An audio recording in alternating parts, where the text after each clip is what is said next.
स्वागत है आपका हमारे YouTube चैनल निधि एकेडमी पर। शब्दावली में आज हम लोग करने वाले हैं वर्तनी शुद्धिकरण। तो वर्तनी शुद्धिकरण हम करेंगे तो उसके लिए आप लोग निकाल लीजिए रफ कॉपी, और रफ कॉपी पे आपको मेरे साथ साथ वो शब्द लिखना है जो हम यहाँ पे करने वाले हैं। तो चलिए देखेंगे कि किस तरह से कौन कौन से शब्द हैं। ध्यान दीजिएगा, ये सारे शब्द आपकी परीक्षा में पूछे गए हुए हैं, ठीक है, और इनके पूछे जाने की संभावना बनी रहती है, तो इसीलिए हम यहाँ पर दोहराएंगे और इन्हें करेंगे। तो पहला शब्द हमारे सामने है उर्मिला। उर्मिला शब्द को आपको लिखना सीखना है। अब किस तरह से, तो आपको कुछ, जब कोई शब्द आपको ऐसा मिले कि इस शब्द में कोई संधि या कोई उपसर्ग या इस तरह की कोई विधि नहीं है, तो आपको उस शब्द में ये ध्यान रखना है कि किस पॉइंट पर हम गलती कर सकते हैं, जो हमें सीखना है। तो जैसे जब हम उर्मिला शब्द कहते हैं तो इसमें हमें ऊ की मात्रा की गलती हो सकती है कि हम बड़ा ऊ लगाएं, तो हम ध्यान रखेंगे कि उर्मिला में छोटा ऊ रहेगा और म पर छोटी ई की मात्रा ही रहेगी। अब क्योंकि यहाँ पे हम उर र, यहाँ पे जो ध्वनि आ रही है यहाँ पे वो र आधा है, तो वो यहाँ लग जाएगा और शब्द बन जाएगा उर्मिला। तो इस तरह से उर्मिला शब्द की ये हमारी वर्तनी हो जाएगी। तो हम याद रखेंगे इसको, तो ऐसे 2-3 बार हम इसको लिखेंगे। तो लिखिए, हम जब लिख रहे हैं जैसे उर्मिला, तो उर्मिला, इस तरह से हम करके इसको बार बार लिखेंगे, अभ्यास करेंगे, ठीक है। आगे शब्द है हमारा उद्विग्न। उद्विग्न शब्द है, तो उद्विग्न का मतलब होता है परेशान होना, बेचैन होना। तो सबसे पहले देखो इस पॉइंट को जानो। यहाँ पे ये जो हमारा दिया हुआ है ये हमारा द आधा है और उसमें व जुड़ा हुआ है, ठीक है, और व के ऊपर ई की मात्रा है इस तरह से। तो ये उद्विग्न, तो यानी द में व लगा हुआ है, द और व के बीच में कोई स्वर नहीं है, तो हम इसको लिखना सीखेंगे। यह है हमारा उद्विग्न, ठीक है, इस तरह से, और ग इसमें आधा रहेगा। उद्विग्न यानी परेशान। तो इसी तरह से इसका अभ्यास करेंगे कि उद्विग्न, द और इसमें व है, इस पर छोटी की मात्रा है, आधा ग है, ठीक है, उद्विग्न। इस तरह से हम इसे लिखना सीखेंगे। चलिए आगे शब्द है हमारा उद्देश्य। अब शब्द दिया हुआ है उद्देश्य, तो इसमें भी ये जो यहाँ पे बना हुआ है, ध्यान रखिए ये कोई छ नहीं है।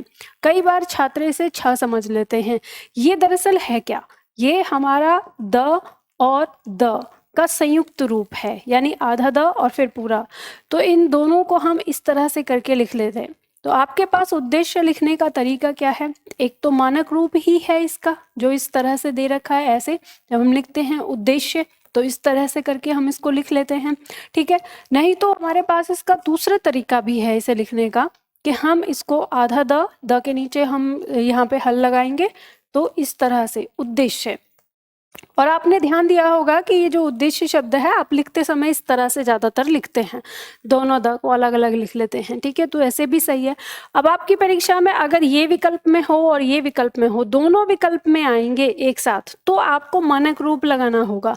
और अगर ये विकल्प में नहीं आता है, ऐसे लिखा हुआ होगा, तो ये सही हो जाएगा आपका, ठीक है, दोनों सही है लिखन में।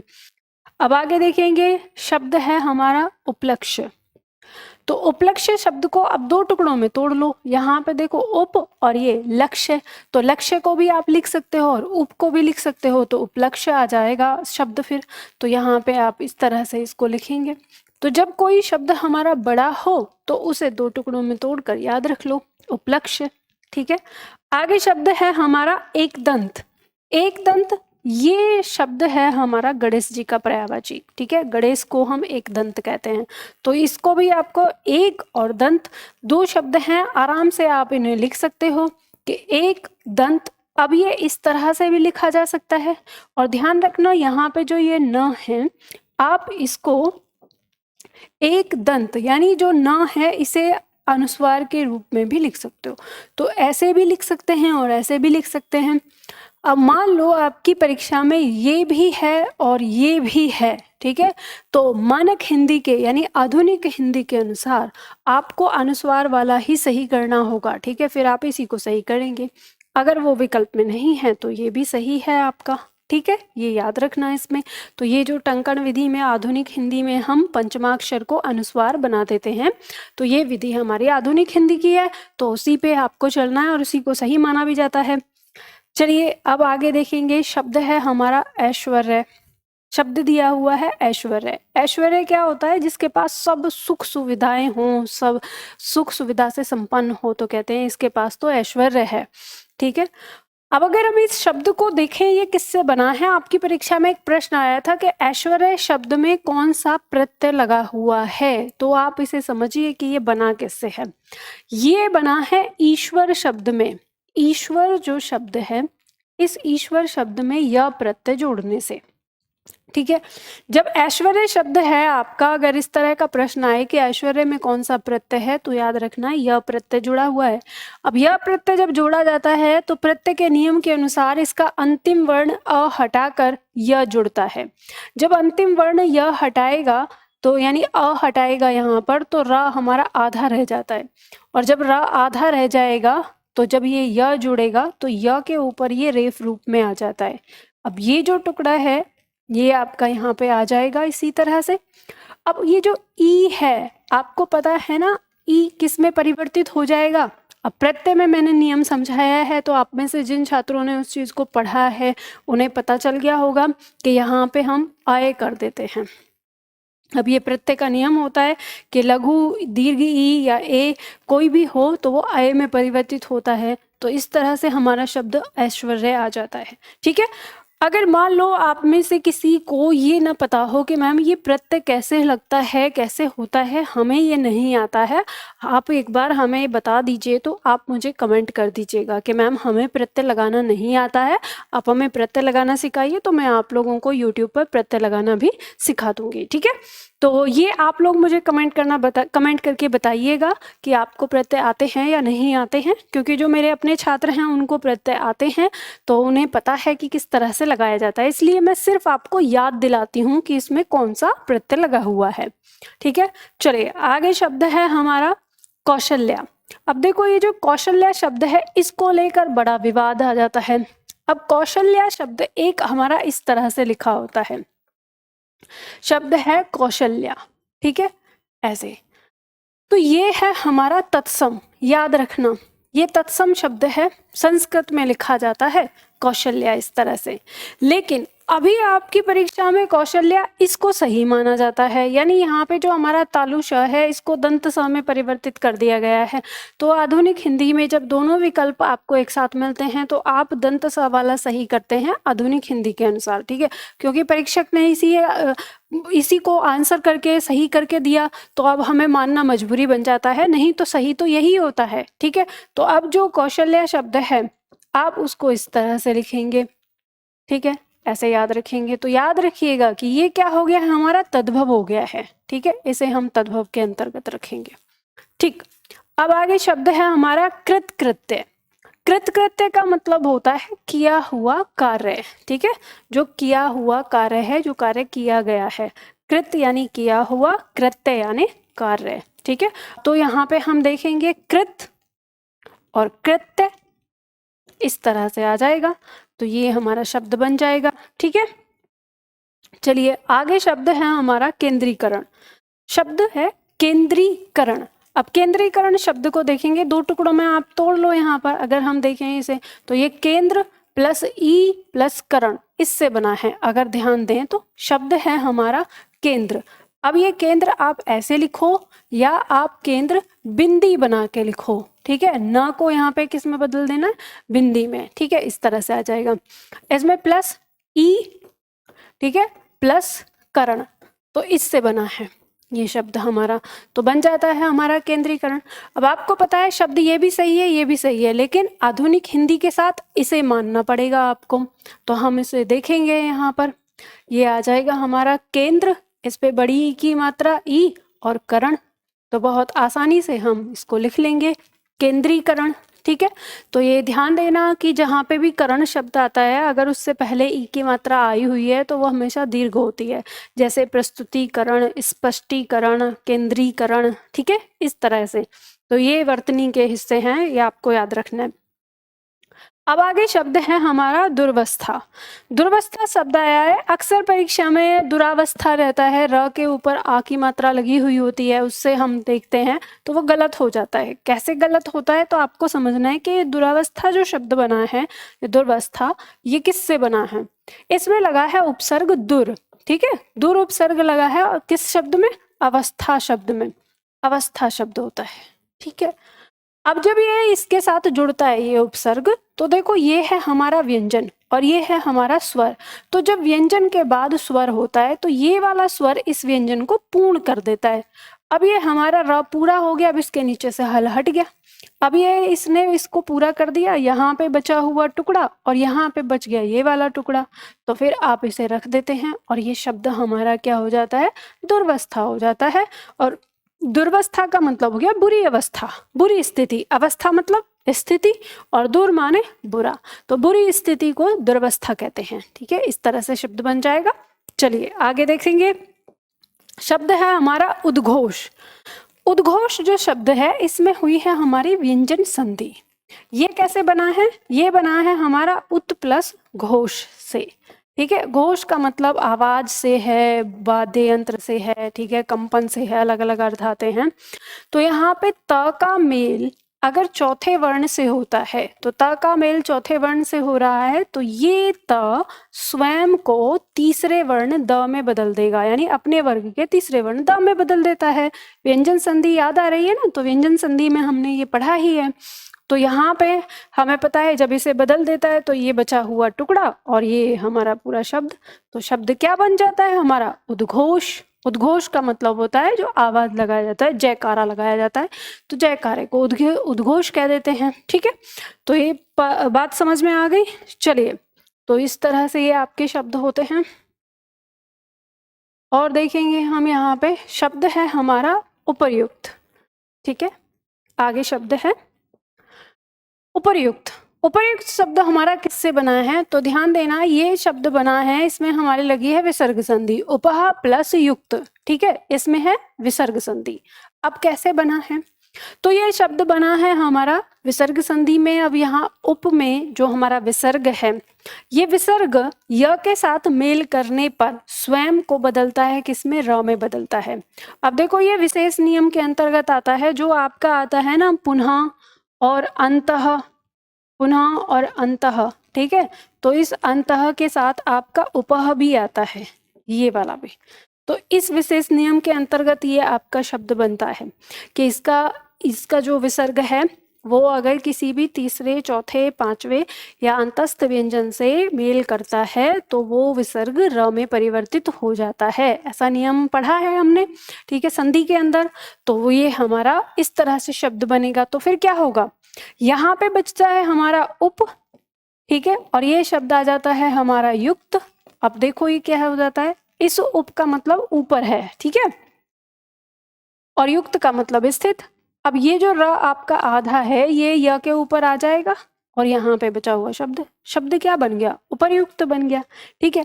अब उसी तरह से एक शब्द आता है उपरोक्त लिखा रहता है, तो ध्यान देना उपरोक्त शब्द जो है वो कभी सही नहीं होता है आपका, ठीक है। तो उपरोक्त हम लिख देते हैं कि उपरोक्त शब्द वो ऐसे लिख के प्रश्न में आता रहता है, लेकिन वर्तनी आपकी वो सही नहीं होती है, उसे सही नहीं माना जाता है, ठीक है। तो ये आपको ध्यान रखना है कि यही शब्द सही होगा, अगर उपरोक्त लिखा आएगा किसी विकल्प में तो गलत होगा वो। आगे देखेंगे हम, शब्द है हमारा मिष्ठान।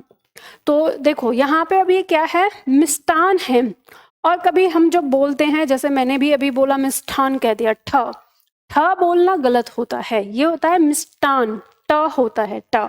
अब ये कैसे बना है, तो इसमें हुई है संधि। देखो ध्यान देना, शब्द है मिष्ट।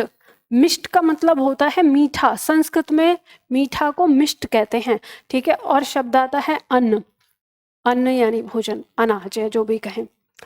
इसका अंतिम वर्ण है अ और इसका प्रथम वर्ण है अ, ये दोनों मिलकर क्या बनाते हैं, आ बनाते हैं। तो ये शब्द हमारा क्या बन गया, ये बन गया हमारा मिष्टान। तो ये याद रखना, जब मिष्टान में अगर आपको कंफ्यूजन हो, हम अपनी बोलचाल के आधार पर के बोलचाल में हम मिष्ठान कह देते हैं, उसके चलते में अगर कंफ्यूजन हो तो आपको इसके टुकड़े करके याद रख लेना है कि ये शब्द बना है मिष्ट प्लस अन्न से। मिष्ट यानी मीठा, तो यानी ये मिष्टान होगा, ना कि ठान, ठीक है। तो उस तरह से आपको ये याद रहेगा, तो याद रखना है। हम आगे शब्द देखेंगे, शब्द है हमारा अत्यधिक। अत्यधिक शब्द हमारा किससे मिलकर बना है, इसमें भी संधि हुई है, तो इसमें संधि हुई है हमारी अति प्लस अधिक में। ठीक है, अब आपको ये समझ में आ गया होगा देखते ही कि इसमें तो हमारी यण संधि हुई है। अंतिम वर्ण क्या है? ई। प्रथम वर्ण क्या है? अ। दोनों मिलेंगे तो ई स्वयं को किस में बदलेगा? य में। तो जब ये य में बदल देगा तो ये अ पूरा करेगा, त आधा रह जाएगा, बचा हुआ टुकड़ा आ जाएगा, बचा हुआ इसके टुकड़ा, तो शब्द क्या बन जाएगा? अत्यधिक। ठीक है, तो इस तरह से शब्द क्या बन गया हमारा? अत्यधिक बन गया। चलिए आगे देखेंगे, शब्द है हमारा वैमनस्य। वैमनस्य शब्द का मतलब होता है शत्रुतापूर्ण। ठीक है, जो शत्रुतापूर्ण वाला भाव जो होता है, वैमनस्य। वैमन का मतलब होता है शत्रु, और शय लगा दिया तो उससे पूर्ण, भरा हुआ, यानी शत्रुतापूर्ण या शत्रुता से भरा हुआ। तो ये शब्द हमारा कैसे बनेगा? अब इसे याद रखिए, वैमन, वैमन का मतलब होता है शत्रु, और फिर हमने इसमें श जोड़कर इसको अलग पॉइंट बनाया है, यानी उसका भाव बनाया, भाववाचक संज्ञा बनाया, वैमनस्य, शत्रुता से भरा हुआ। ठीक है, इस तरह से तो 2 टुकड़ों में याद कर लीजिए उसे। आगे शब्द है तदुपरांत। तदुपरांत शब्द हमारा बना है, इसमें भी हमारी हुई है संधि। और इसमें कौन सी संधि हुई है? तो देखो इसमें हुई है व्यंजन संधि। यह शब्द है हमारा तत् प्लस उपरांत। ठीक है, तत् प्लस उपरांत। उपरांत का मतलब होता है बाद में, तत् यानी उसके। तो तदुपरांत हम कब प्रयोग करते हैं? उसके बाद, उसके बाद के लिए। तो देखो इसमें व्यंजन संधि है, त का मेल स्वर से हो रहा है, तो त का मेल स्वर से होता है तो ये त अपने ही तीसरे वर्ण द में परिवर्तित हो जाता है। यहाँ पे बचा हुआ टुकड़ा ये आ जाएगा, और यहाँ पे जो बचा हुआ शब्द है ये हम लिख लेंगे उपरांत। अब आपको पता है जो परिवर्तन होना है हो गया। अब ये ऊ जो है ये द को पूरा करेगा, तो द हो गया पूरा, बचा हुआ टुकड़ा यहाँ पर और इसका बचा हुआ टुकड़ा यहाँ पर। शब्द क्या बन गया हमारा? तदुपरांत बन गया। और इस तरह से हमें यह वर्तनी भी लिखनी आ गई। ठीक है, आप लिख रहे हो ना मेरे साथ साथ?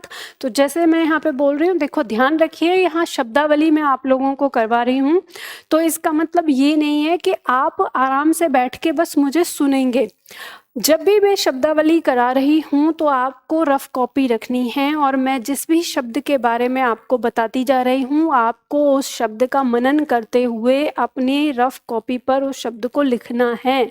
अगर आप इस तरह से करेंगे, लिखते रहेंगे साथ के साथ मेरे साथ उतनी देर बैठ के, तो आपको वो याद हो जाएगा। अगर आप ऐसे ही देखकर याद करने की कोशिश करेंगे तो बच्चा, आप ये अच्छी तरह से जान लीजिए कि आप वो प्राचीन ऋषि मुनि नहीं है जो श्रवण करके ही आप याद कर लेंगे, है ना।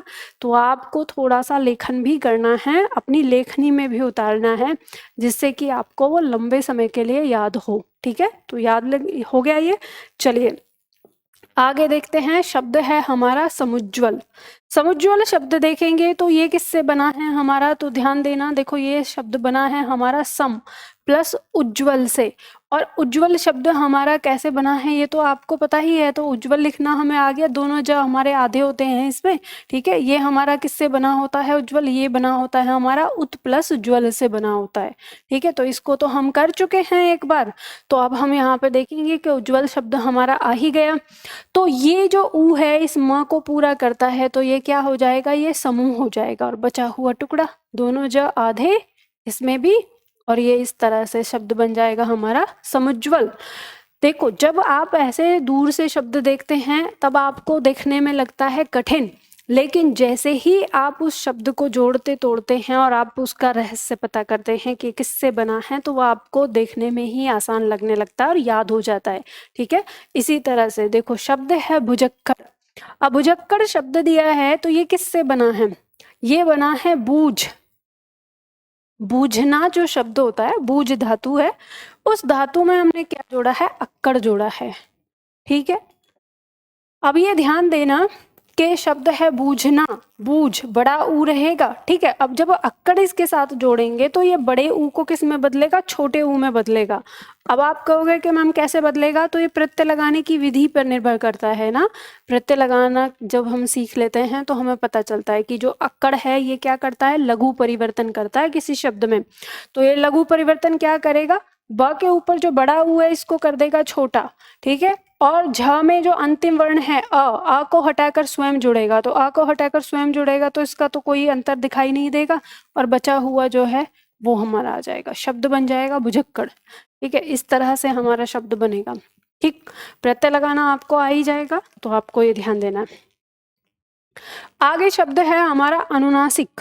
अनुनासिक शब्द जो हमारा बना है, देखो अनुनासिक, नासिक यानी नाक से बोला जाने वाला। ठीक है, तो जिसमें नाक और मुंह से बोले जाने वाला जो होता है उसे अनुनासिक कहते हैं। तो आपको याद रखना है इसको, अनुनासिक यानी पहले मुख में और बाद में नाक से। तो अनु यानी बाद में, नासिक यानी नाक में। तो जब हम अनुनासिक शब्द कहते हैं जो नाक और मुंह से बोले जाते हैं, तो अनुनासिक शब्दों में क्या होता है, पहले हवा मुख में आती है और मुख से फिर नाक में जाती है, तो वो हमारे शब्द अनुनासिक हो जाते हैं। और निर्नुनासिक, अब इससे आप पहले हम लगा देते हैं निर्नुनासिक, दूसरा शब्द लगाए तो अनुनासिक से पहले निर लगा देंगे हम यहाँ पे, तो ये शब्द बन जाएगा हमारा निर्नुनासिक। अब ध्यान देना, निर लगाया है किसमें, अनुनासिक में, तो इसी तरह से इसको जोड़ेंगे तो इसका मतलब हो गया जो नाक और मुंह से नहीं लगे, केवल मुख से जिसका उच्चारण होता है। तो ये अ इस र को पूरा करता है, तो ये क्या बन जाएगा, निर हो जाएगा, और बचा हुआ नुनासिक, इस तरह से शब्द बन जाएगा। ठीक है, तो आप इसे लिख सकते हैं। इसे भी आप तोड़ सकते हैं कि ये अनु उपसर्ग है और नासिक शब्द है, इस तरह से आप इसको देख सकते हैं कि अब निर्नुनासिक में क्या हो गया, उपसर्ग हमारा निर एक उपसर्ग हो गया, एक अनु हो गया और एक ये शब्द हो गया नासिक। तो इस तरह से जब आपने टुकड़ों में तोड़ लिया, आप इसको जोड़ेंगे तो जोड़ के आप अनुनासिक लिखें या निर्नुनासिक लिखें, दोनों सही लिखेंगे। ठीक है, इस तरह से। चलो आगे बढ़ेंगे। आगे शब्द है हमारा गत्यर्थ।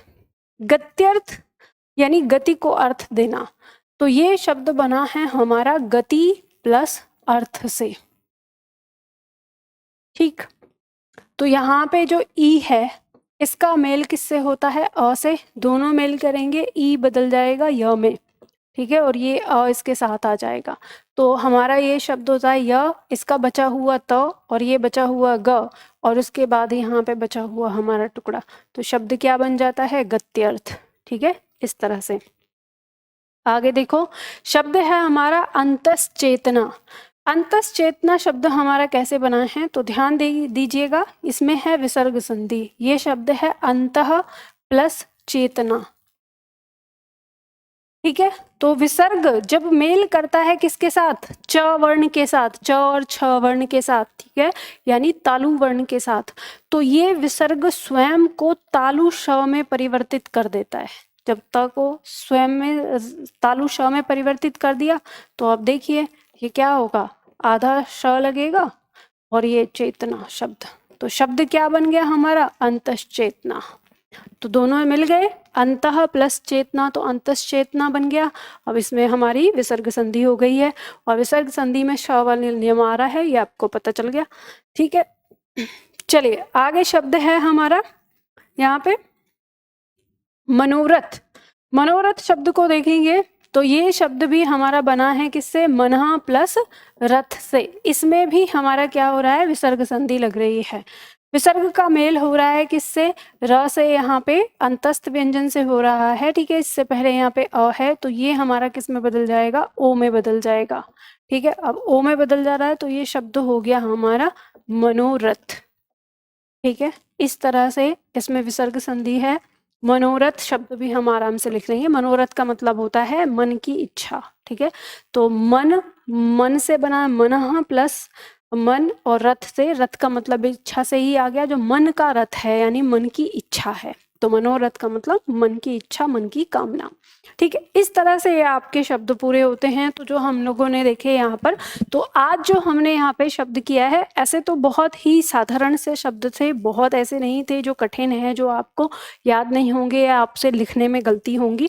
लेकिन फिर भी अगर ऐसा आपको लगता है कि कुछ शब्द इनमें ऐसे हैं जो आप लेखन करते समय जिनमें गलतियां कर सकते हैं, तो आपको क्या करना है, उन शब्दों को रफ कॉपी पे लिखना है और उनको 8-10 बार दोहराना है ध्यान से देते हुए। उनमें कौन सी विधि लगी है इसको भी समझ लीजिए, और इस तरह से दोहराते हुए इन शब्दों को अपना बना लीजिए।